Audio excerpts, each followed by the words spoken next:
Minhas senhoras e meus senhores, sejam todos bem-vindos ao Centro Jurídico de Aprendizagem. O Centro Jurídico de Aprendizagem tem como seu maior objetivo a transmissão do conhecimento jurídico, bem como a emancipação da cultura jurídica aos cidadãos angolanos.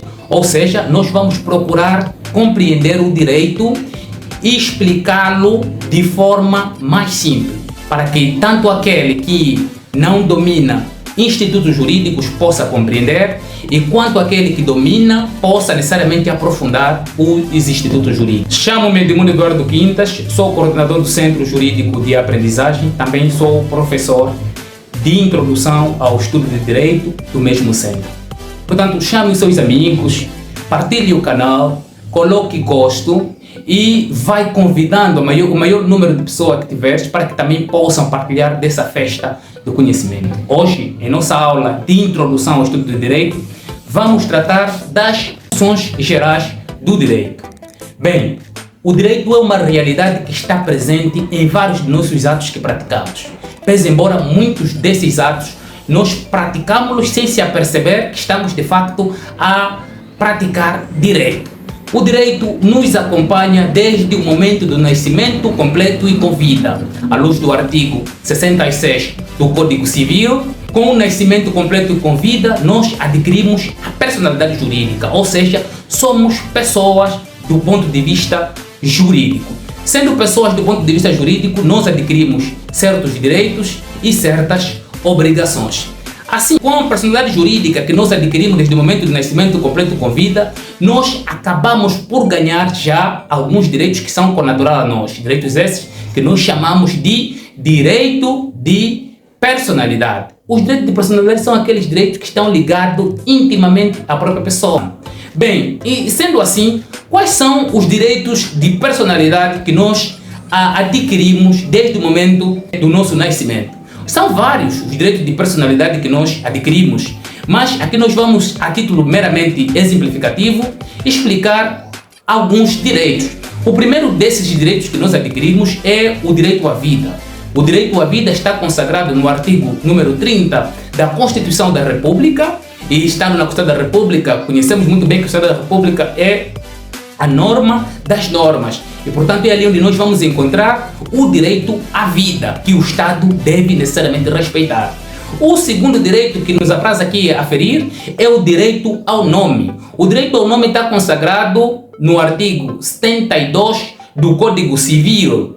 E, por último, o direito que nós podemos aqui aflorar, dizendo que são vários, mas por último, é o direito da reserva da intimidade da vida privada. Este está consagrado no artigo 80 do nosso Código Civil. Assim, o direito nos acompanha desde o momento do nascimento. Para além dos direitos que nós adquirimos desde o momento do nascimento e com vida, nos termos do artigo 2033, o nosso legislador consagra alguns direitos que podem necessariamente pertencer em forma de expectativa, porque são suspensos ao nascituro. Não é? Aqui, atenção, há uma diferença entre nascituro e concepturo. Portanto, pela intuição, pela observação e pela experiência, todos nós temos noções básicas do que é o direito, porque todos nós praticamos atos jurídicos. Em vários momentos nós já pedimos emprestado a alguém, ou seja, em vários momentos nós compramos um bem e sabíamos de antemão que tínhamos que pagar o preço. E em vários momentos, em diversas situações, e aqui em Angola, na realidade angolana, efetivamente,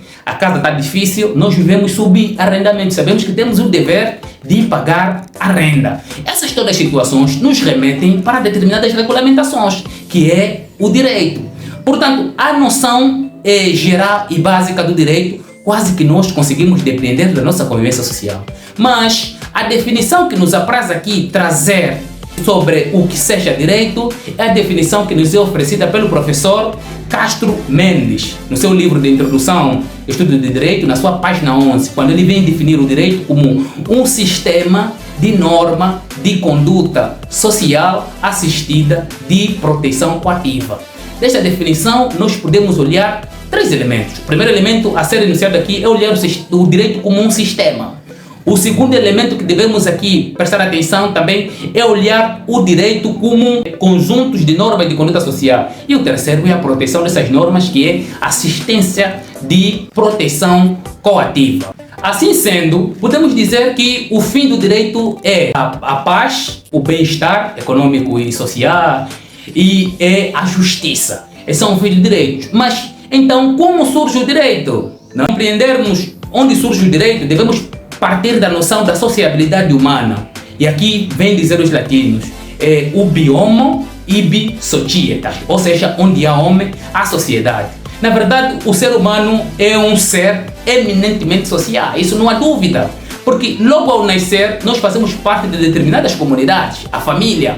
E a família se encontra numa aldeia, num município, numa província e num país. Portanto, nós desde pequenos estamos envolvidos em conluios com os demais seres semelhantes a nós, que são os homens. E é nisso que se fundamenta a sociedade. Portanto, quais são as razões que levam o homem a viver em sociedade? São várias as razões que levam o homem a viver em sociedade, mas desde já destaca-se 5 razões. A primeira razão que nos apraz aqui frisar é a necessidade vital e psicológica. Ou seja, em grupo o homem conversa, o homem faz amizade.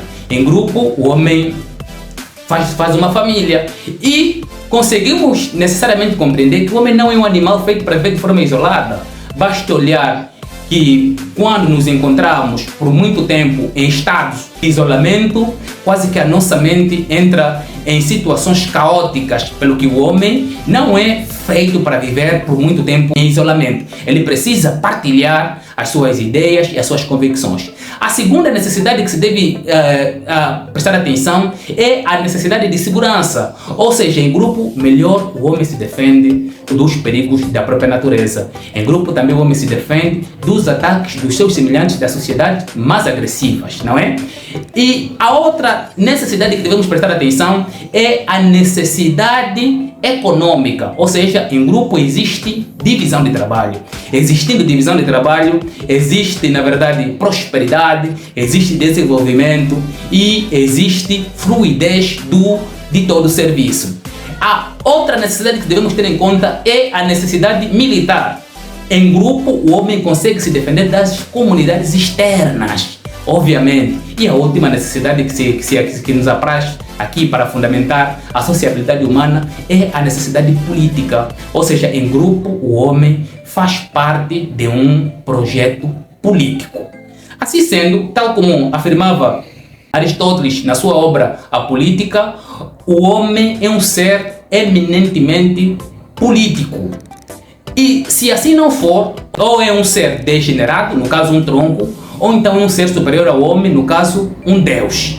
Nesse entretanto, podemos compreender que o homem é de facto um ser social, aliás, porque o homem é corpo, alma e espírito. Portanto, ele tem essas 3 dimensões. Significa que ele precisa para satisfazer as suas necessidades materiais e espirituais, de se relacionar com os demais para que possa satisfazer do ponto de vista cabal. Mas também Platão nos ajuda a compreender. Platão vem dizer na sua obra República que a sociedade existe pelo facto do homem reconhecer que não se basta a si mesmo. Ou seja, o homem não pode ser ao mesmo tempo sapateiro, enfermeiro, ao mesmo tempo médico, ao mesmo tempo mecânico, mas ele precisa desses todos os serviços para a sua própria sobrevivência. Então, na medida que o homem percebe que ele não se basta a si mesmo, ele procura se unir aos demais para que possa continuar a sua existência. O homem se realiza num outro. Apresentada assim a fundamentação da sociabilidade humana, resta-nos agora apresentar as razões da existência do direito. Aqui mais uma vez nós chamamos os latinos. Os latinos diziam ubi societas ibius, ou seja, onde há sociedade, há direito. Se na verdade o homem precisa de viver em grupo, em sociedade, para garantir, em primeiro lugar, a sua própria existência, não é? É necessário que existam regras que possa facilitar a vida em convivência. Por quê? Porque o homem é um ser livre. Sendo um ser livre, em muitos momentos ele pode extrapolar aquilo que são os seus direitos e lesar a esfera jurídica de outrem. E nesse entretanto, é necessário que haja regulamentação. O direito existe especificamente por causa de fundamentações econômicas. Na verdade, o ser humano, por viver em sociedade, partilha de um único espaço. E se partilha do único espaço, partilha dos mesmos recursos existentes naquele espaço. E sendo os recursos únicos e as necessidades variadíssimas e ilimitadas, infelizmente dos recursos limitados, é necessário regulamentar para o benefício desses mesmos recursos. Olhemos, por exemplo, para uma situação. Suponhamos que tenhamos uma ponte e de um lado vem um veículo, do outro também. E a ponte só tem uma faixa. No caso, é necessário compreender quem tem prioridade, não é? Para que não possa existir dentro dessa relação conflitos, porque não é possível. Esse exemplo clarifica muito bem a questão dos recursos ilimitados. E assim existem em várias situações da vida. Os recursos são ilimitados, mas as necessidades são maiores e a vida em sociedade pressupõe um conjunto de regras que facilite a convivência pacífica em sociedade. Assim, a primeira função do direito que devemos ter em conta é a função de limitar as liberdades individuais para que seja possível a vida em sociedade.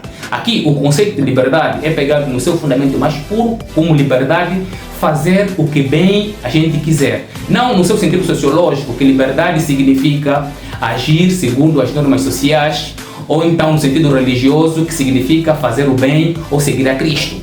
Aqui nós queremos olhar a liberdade no seu sentido mais puro, que é o seu sentido filosófico.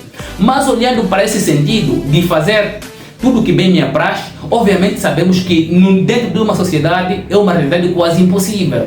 Pelo que é necessário que exista a regulamentação, e aqui vem a função do direito, de limitar a liberdade individual das pessoas para que permita a existência pacífica dentro da sociedade. Os fundamentos de direitos. Segundo o Piano, os fundamentos de direito consistem em 3 princípios.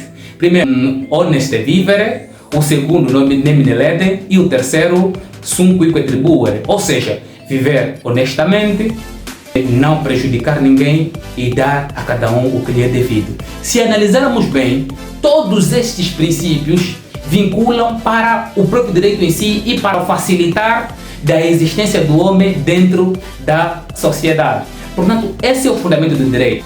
Terminada assim a abordagem do que seja direito, obviamente terminamos por aqui a nossa aula. Espero que tenhas gostado. Me diga de onde nos assiste, em que faculdade tu pertence ou em que nível acadêmico se encontra, para que possamos baixar a nossa linguagem, de modo a que o conhecimento por nós transmitido chegue a você com maior facilidade. Portanto, em resumo, hoje nós tratamos da noção fundamental do direito e aprendemos que o direito é o sistema de normas de conduta social assistida de proteção coativa.